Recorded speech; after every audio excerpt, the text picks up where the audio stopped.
Thank you, Madam Chair. General, welcome. Help me. I tried to listen carefully to my colleagues, but I'm still a little bit confused. You've been IG since 2011, and you do a lot of internal investigations. In other words, did some particular employee at the Fed not do their job? Is that correct? Yes. About how many of those you think you've done?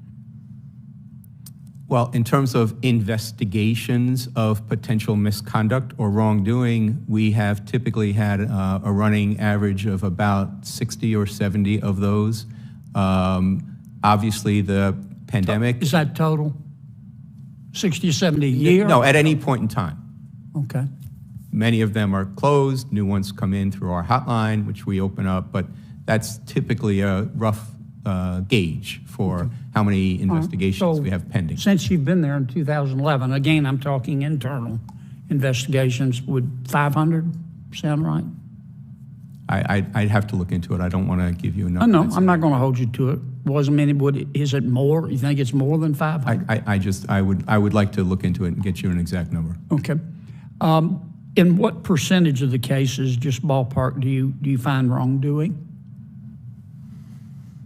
Again, it would be a wild guess, and I'm not comfortable giving one to you, but we can certainly look into that and develop those numbers for you. Frankly, I would have thought you'd would have that before you came today.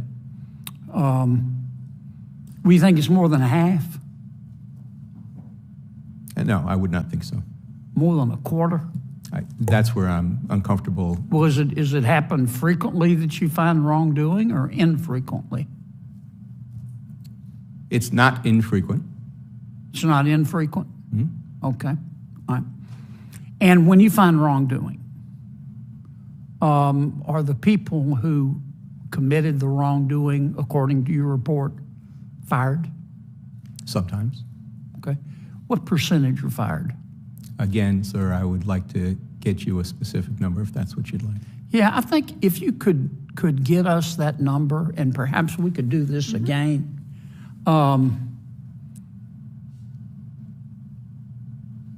Because I think people have the right to know that. I don't want to pick on the Federal Reserve. I just want to treat them like everybody else. And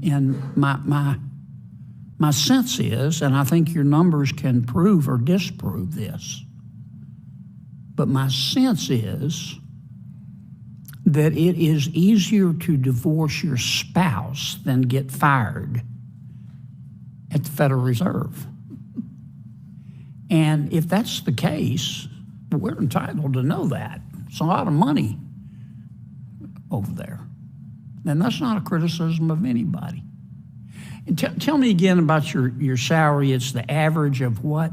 It's the average of both the salary and the bonus that is attributed to the other individuals who are similarly situated in terms of the organizational structure, which for me is the division director level. So there are 12 other individuals, and it's the average of their salary plus bonus. Okay. So there are about 13 of you, and your salary is set on the average of the 13. That is the case for all DFE-IGs. That's in the IG Act as the formula to be used. Just asking. Are the others set that way too? The other the 12 other ones whose salaries are used to get your salary? I'm not aware of how those are established. Okay. And do you get a bonus? No, I do not. Okay. Do the others get a bonus? Yes, that's part of that average that I mentioned. Okay. Do all 12 of the others get a bonus? I don't know the answer to that. Do they get a bonus when they say inflation is transitory and it's not? Do they still get their bonus? I don't have the answer to that. Okay. How do we get that information? Requested from the Federal Reserve folks. How about we call the IG? Can you get it for us? IG should not be in the position of getting information to turn over if we're not otherwise engaged in an audit or evaluation or investigation. I know you're in the, if I could have 30 more seconds. I know you're in the process of looking at the bank failures, and I don't want you to, I'm not trying to put you on the spot because you don't know yet, but you know, I find two things ironic. Maybe irony is the wrong word to use, but as a result of these well, strike that. It seems that ever since the Great Recession, we've been very concerned, as we should be, about banks that are too big to fail. Big is dangerous. I'm not against big. I'm against dumb. So, but if you have an institution that is really, really big and it does something dumb, it hurts a lot of people. Nobody ever goes to jail, but that's a separate story. But it looks to me like, as a result of these recent failures, that our big banks are getting bigger. And I find that ironic. Again, maybe the wrong word. I don't know if you're going to look at that in your studies. Well, Senator, that strikes me as being a straight-ahead policy issue. Or the Federal Reserve Board decides what rules of engagement for the supervision of banks at different sizes, tailoring, all of those are supervisory, policy-based decisions, and the IGs are prohibited from getting involved in overseeing policy. Senator Warren and I may disagree with this, but we disagree a lot, but we still like each other. But see, if I ask Mr. Barr that question, I think the answer I'm going to get is, look, the problem with the bank failures is the management did dumb things and they were incompetent. And yeah, some of my regulators were not as proactive as they should have been, but it's Trump's fault. Trump ain't my homework.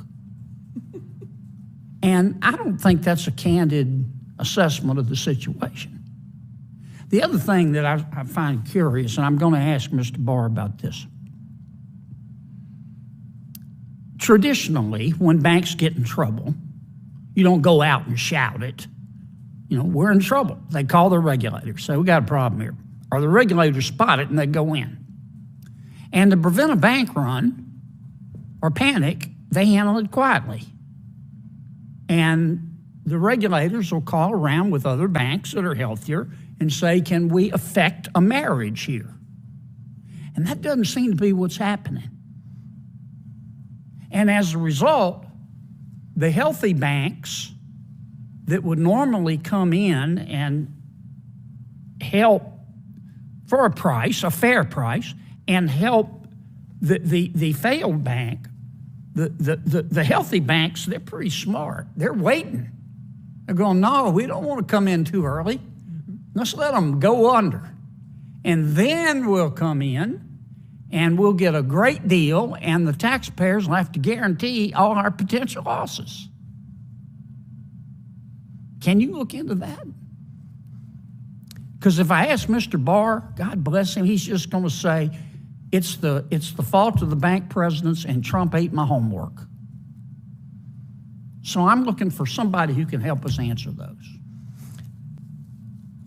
To the extent that you're asking, Senator, about the process of once a bank fails, what does the Fed, what does the FDIC do in terms of trying to get another bank to come in and take over or buy its operations?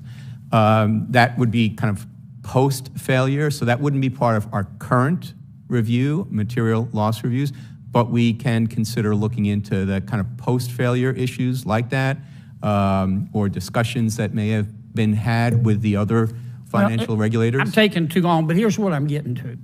And this is not a criticism of J.P. Morgan or Mr. Diamond. I have great respect for both of them. But you know the deal they made is a good deal.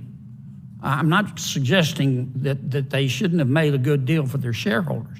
But the truth is, the deal was so good, if we still had white pages, You could open up the white pages, put your hand over your eyes, and pick a name and say, we're giving you this deal. And it would be successful because the taxpayers had to guarantee 80% of the losses. And somebody needs to look at that. Senator, I'd be happy to come up and talk to you further about that, have my team come up and discuss it with you and your staff and see if there's a way. But I want to talk about it in front of the American people. Okay. Okay. Well, we can start by having a conversation in your office if you'd like. It's up to you. Thank you, sir.